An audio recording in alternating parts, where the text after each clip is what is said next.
Halika't sabay natin panoorin ang isang American action film mula noong 2019 na pinamagatang We Die Young, sana ay matuwa po kayo.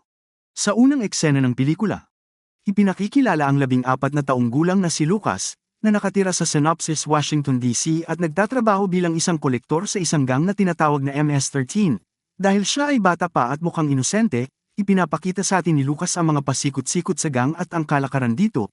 Mayroong higit sa 10,000 na miyembro ng MS-13 sa mahigit 40 na estado ang kanilang impluwensya mula sa negosyo hanggang sa politika, ngunit ang kanilang pangunahing pinagkukunan ng kita ay ang ilegal na kalakalan ng mga pinagbabawal na gamot.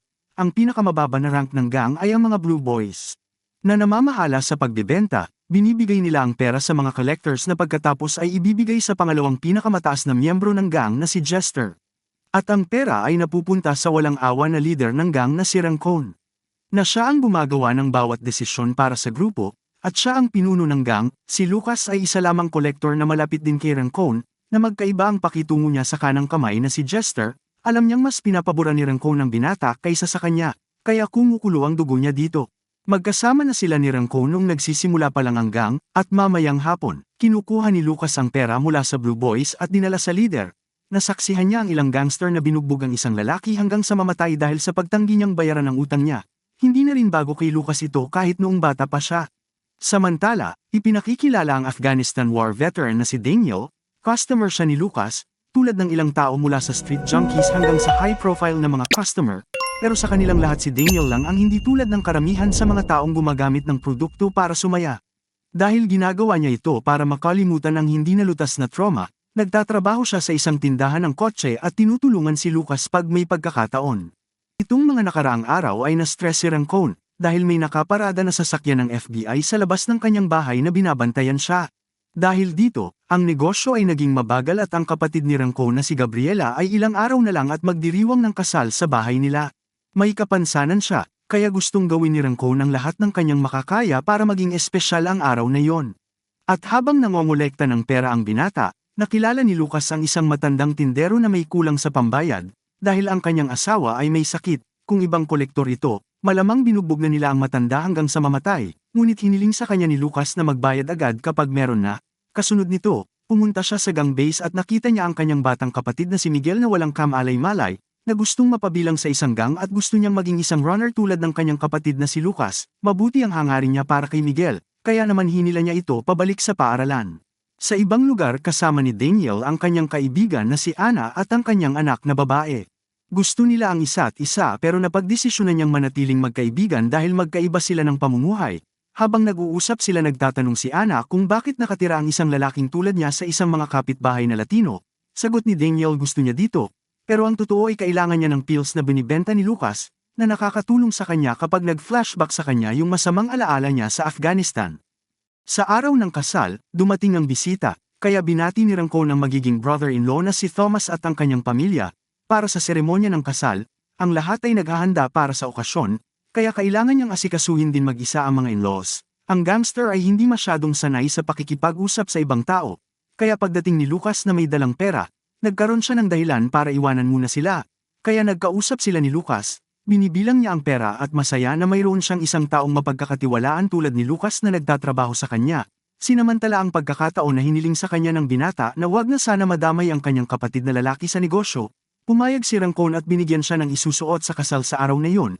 Ngunit bago yun ay may isang napakahalaga na pinapatrabaho muna sa kanya ni Rancone. Kailangan niyang i-deliver ang 2 pakete ng mga iligal na produkto. Ang kukuha ay ang karibal na gang. Ito ang pinakamahalagang trabaho, na pinagawa lang kay Lucas, dahil siya ang hindi paghihinalaan ng FBI sa labas ng bahay. Si Jester ay hindi pa rin sang-ayon sa ideya at sa tingin niya ang binata ay papalpak, ngunit hindi siya maaaring sumalungat sa desisyon ng pinuno. Bago siya pinaalis inutusan siya ni Rancone na iwasan ang maliit na kapatid ni Lucas sa mga aktibidad ng gang. Nasa labas na si Lucas para gawin ang kanyang trabaho na inutos sa kanya. Biglang sinabi sa kanya ng isang bata na ang kanyang kapatid ay sasali sa isang gang, kaya nagmadali siya. Ngunit nasa proseso na kung saan papahirapan ng isang tao sa loob ng 13 seconds, at pag kinaya niya ito, siya ay magiging bahagi ng gang. Sinusubukan ni Lucas na iligtas ang kanyang kapatid. Ngunit pinigilan siya ng iba at pinagpatuloy ang pagsubok sa bata. Makalipas ang ilang segundo ay huminto sila at tinanggap siya sa gang. Sa kabutihang palad, sugat lang ang natamo ng bata, Pinakiusapan siya ni Lucas na sumama sa kanya para lang masigurado na ayos lang siya. Gayunpaman, sa halip na ihatid muna ang inutos sa kanya, nagdesisyon siya na ihatid muna si Miguel sa bahay. Ayaw na niyang manatili ang kapatid malapit sa gang at inimpake ang mga gamit niya para ipadala siya sa baseball camp, pero habang ginagawa yon, hindi niya sinasadyang malaglag ang isa sa package ni Rancon na ibinigay sa kanya. Sa sandaling yun, agad niyang napansin na nawawala ang pakete. Ngunit bago niya ito hanapin, biglang dumating si Jester kasama ang kanyang mga tao, at tinanong siya kung bakit wala siya sa drop-off point upang iligtas ang kanyang sarili. Sinabi ni Lucas na nagsinungaling si Rancon kay Jester tungkol sa drop-off point dahil wala siyang tiwala sa kanya. Si Jester ay galit na galit sa pinuno dahil sa pagtitiwala sa isang bata kumpara sa kanya. Sa kabilang banda, si Rancon at ang kanyang kapatid na babae ay kumukuha ng mga larawan sa kasal at ipinagdiriwang ang okasyon. Ngunit kahit na sinusubukan niyang mag-enjoy, nag-aalala pa rin si Rancon sa mga FBI officer sa labas ng bahay niya. Sinasama ni Jester si Lucas kay Rancon at para ipaliwanag kung bakit wala siya sa drop-off, alam ni Lucas na kapag pumunta siya sa leader na may nawawalang package ay tiyak na papatayin siya. Nakita niya ang isang matandang lalaki na dumaan sa kanila, at sinenyasan siyang ibangga ang kanyang sasakyan. Ang matanda ay kasama ni Lucas, kaya tinulungan siya at ginulo sila Jester, kaya sinamantala ang pagkakataon na sina Lucas at Miguel ay tumakas. Kaya hinabol sila sa kalsada kung saan tumatakbo ang magkapatid. Naiwasan ang mga putok ng baril sa kanila, di nagtagal nakita nila si Daniel, kaya tinulungan niya sila para makatakas sa mga gangster, ngunit bigla silang naaksidente at nakatulog sandali at nag-flashback ang eksena, na nagpapakita sa atin nung nasa Afghanistan si Daniel at nakikipaglaban sa ilang tao at nakita ang kanyang kaibigan na pinatay ng mga kalaban. Sa kasalukuyan ay bumalik siya sa kanyang katinuan at nakita niya na ang paa ni Miguel ay naipit sa upuan. Mabilis siyang kumilos at tinulungan ng magkapatid bago sila magtago sa kanyang silid. Tinakpan ni Lucas ang sugat ni Miguel, at pinag-uusapan ang kanilang susunod na hakbang.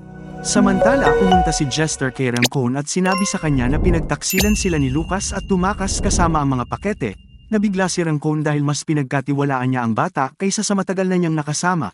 Kapag hindi nila naihatid ang mga pakete, tiyak na pupuntahan sila ng mga karibal na grupo at ang kasal ay masisira. Kasabay ng pagkalugi sa negosyo, dahil hindi siya pwedeng umalis, inutusan niya si Jester na dalhin si Lucas at ang mga pakete sa kahit anong paraan. Alam ni Lucas na ang tanging paraan para mabuhay siya ay sa pamamagitan ng pagbalik kay Rancon ng parehong mga pakete, kaya tiningnan niya ang bag at nakita niyang nawawala rin ng isa pa. Nang mapagtantong nahulog ito sa sasakyan ay nagmamadali siyang pumunta sa lugar, at habang nasa bahay, may isang lalaking nagngangalang Spider. Ang pumunta sa kasal, siya ang karibal na gang leader.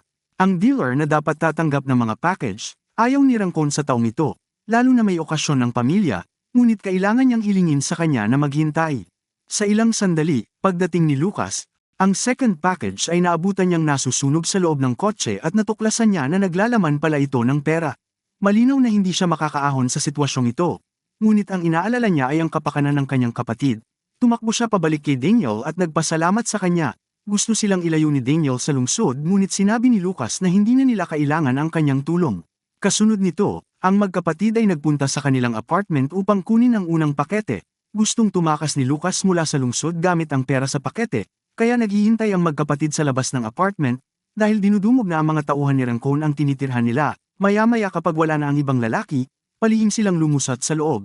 At sakto naman na nahuli sila ng isang bata na isa ring miyembro ng gang, sabi niya na itikon niya ang kanyang bibig, dahil kilala niya ang mga ito, ngunit nang aalis na ang magkapatid na may dalang pera, ang bata ay nahuli ni Jester. Hinawakan niya ang magkapatid at tinutukan sila ng baril. Tiningnan ang bag ni Lucas. Nang malaman niyang nawawala ang isa sa mga pakete, sinabi sa kanya ni Lucas na ang pakete ay nasunog at naging abo. Lalong nagalit si Jester. Makalipas ang ilang oras, bumalik si Daniel sa trabaho, ngunit nalaman niya na sinaktan ng mga gangster ang may-ari ng shop, na nagagalit at sinisi siya ni Ana sa kalagayan ng matanda, dahil sa nawawalang pakete kaya binugbog ang matanda. Matapos matuklasan na nahuli ang mga bata, nagpa siya si Daniel na makipagsapalaran para mailigtas ang mga bata. Sinubukan ni Ana na kumbinsihin siya na huwag nang tumuloy, ngunit hindi niya ito nakumbinsi na huwag ituloy ang kanyang plano. Sa ngayon ang kapatid ni Rancon ay ikinasal na at naghalikan ang bagong kasal. Sina Lucas at Miguel ay dinala ni Jester sa bahay ni Rancon. Naghintay sila, hanggang sa matapos si Rancon sa seremonya. Sa loob ng kusina, naghahanda ng inumin ang isa sa mga kaibigan ni Gabriela para sa mga bisita, nang biglang nagsimulang hawakan siya ni Spider nang hindi nararapat. Maya-maya pa ay pumasok si Rancon sa kusina, at nakita niya itong may ginagawa sa kaibigan ng kapatid. Sa galit niya, ginulpi ang gangster na si Spider at hiniling sa dalaga na linisin ang dugo. At sa gabing yun ay dumating si Daniel, binantaan ang dalawang nagbabantay. Kaya lang nag-away sila na nauwi sa pagkamatay ng isa sa mga bantay at hawak ni Daniel ang isa pang bantay at nag-isip ng isang plano. Dahil alam niya na hindi siya basta-basta makakapasok para mailigtas sa mga batang lalaki, kaya dinala niya ang hostage sa harap ng mga opisyal ng FBI na nakikita ng iba pang mga gangster, at naglabas sila ng mga armas kaya nalaman ng mga opisyal ng FBI ang tungkol sa mga baril, at nagtawag sila ng backup at hindi nagtagal ay nagsimula ang isang bakbakan. Nagkausap na si Rancone at Lucas, na tinanong siya kung nasaan ang isa pang package, ngunit bago pa siya makasagot, narinig nila ang mga putok ng baril, kaya nasira ang kasiyahan ng kasal. Matapos may bangkay na bumagsak galing sa labas ng bintana, ang lahat ay nagsimulang magpanik para sa kanilang mga buhay na nagdudulot ng kaguluhan. Nakita si Daniel at nabaril sa binti. Ngunit kahit papaano ay nakuha niya ang mga batang lalaki at tinali niya ang jacket ni Miguel sa paligid ng kanyang sugat, bago sila sinama palabas. Sa pagkadismaya ni Rancone, ang kanyang kapatid na babae ay nabaril at napatay sa mga nangyari. Sina Daniel, Lucas at Miguel ay nasa riles ng tren na malapit sa kanila. Kaso naabutan sila ni Jester at inutusang ibigay ang pangalawang pakete, at kinuha pala ito ni Daniel sa gitna ng barilan. Biglang bumagsak sa lupa si Daniel dahil sa pinsala. At dumating si Rancone na galit at nalulungkot sa pagkamatay ng kanyang kapatid, sinisisi ang mga bata sa nangyari.